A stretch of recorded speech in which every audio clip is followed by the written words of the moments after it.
Assalamualaikum. I am Muhammad Rohan Tanvi.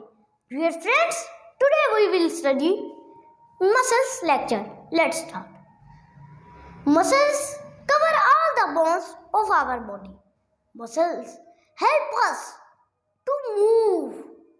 Our body has 600 muscles, bones and muscles together us from various activities like bending, walking, running. These are called muscles. Example. आज का मेरा मौजू है muscles यानी पट्टे। तो आइए हम शुरू करते हैं। प्यारे साथियों, हमारे जिस्म में कुल 600 पट्टे हैं। पट्टे हमें चलने में मदद देती हैं।